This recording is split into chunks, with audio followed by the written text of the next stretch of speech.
Hey there, so today we have another review. This is a beer from my favorite? Yeah, okay, let's go. My favorite brewery in Orlando. Cool. This is a Schoko's Keller. Schoko's Keller is a Franconian style lager beer.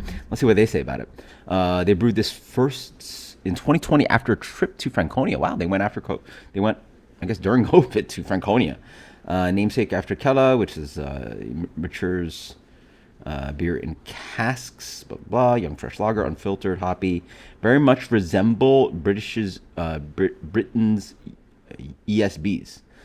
So it's like an ESB inspired kind of lager thing, which is like, you, I think that's something that sort of, which is like crazy because like, like, oh, it's Germany and Franconia region. Like, how's that anything to do with British ale?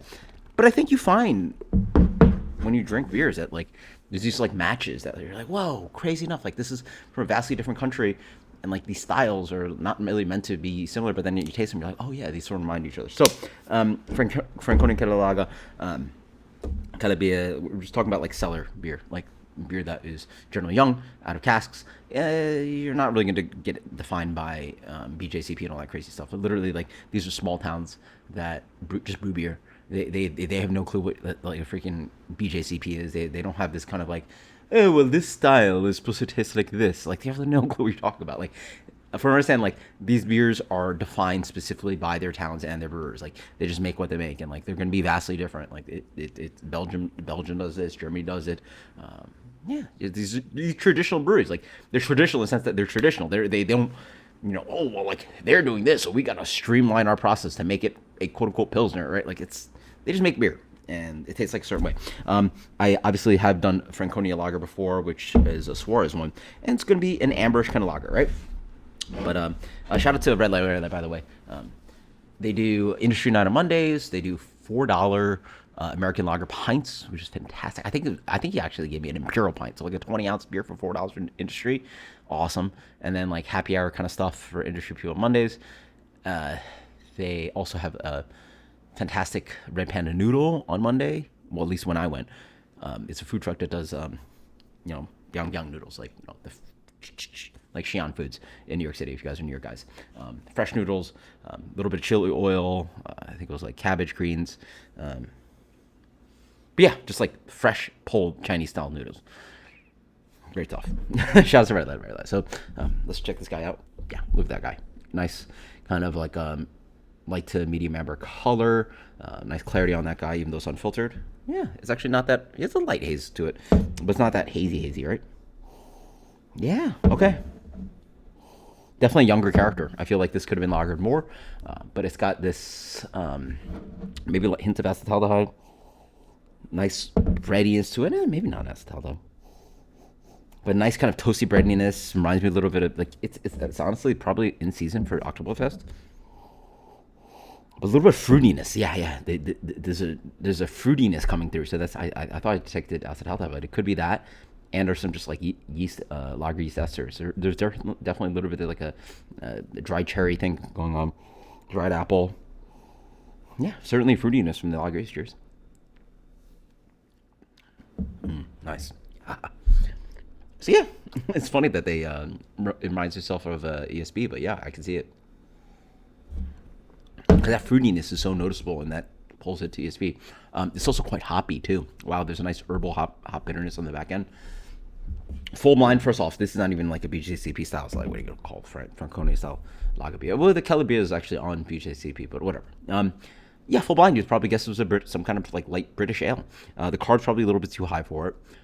It also maybe doesn't have enough malt characteristic to it, but then again, that could be exaggerated because like what I perceive ESB to be is what comes here to States. Not really too many breweries like brew that stuff in America. And also, I perceive it like when it's quote unquote proper ESB, it's going to be on cask, so it's very very different from this CO2 can.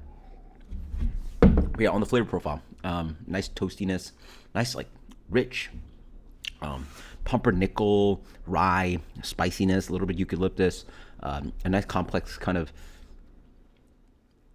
toasty rye pumpernickel kind of breadiness. Moves on to earthy bitterness on the back end. Really nice. It's imperialized to like 5.8%, so right in the range of Metzen. It definitely is way too hoppy to be Metzen, and also doesn't have the complexity of that kind of Munich malt and richness and like that kind of like depth of malt character. But like this sort of sings in the range of like a hoppy-ish Metzen kind of beer. Like if you just pull back on the malt complexity, hopped it a little bit more, or it can be in that ESB range. This is like, these kind of beers are the worst, by the way. It's a full blind guess. Like you could literally put yourself in. I don't even want to think about how many, like, it just gives me these kind of like chills of like Sunning for Advanced or like, it's like, oh my god, this could be literally, I could think of like 12 styles or maybe like 10 styles. This could be in the range of, and just break your brain trying to match like what style this could be. But it's just very delicious, like lightly fruity, clean. See, I got the more fruitiness on the nose, but now it's a little bit more balance of malt complexity and honestly, good amount of hop bitterness. Wow, it's noticeable. It's a solid medium bitterness on this guy. Yeah, this is quite hoppy. So, just tasty stuff. Like Red Light is the best. Like they have like. Honestly, I need to eat there again because I think I've only had one full meal there, and their menus just looks delectable all the time. They do cask ale, they do funky, wild stuff, mixed fermentation. They have a crazy kind of bottle list and stuff. This is a cool place. So, yeah, definitely recommend. I know. By the way, people. I don't think anybody actually recommends Red Light for people that come to Orlando, but for me, that's the number one brewery in town.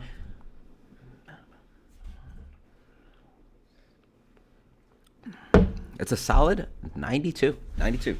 That is Schoko's Keller. Absolutely fantastic. Until next time, cheers later.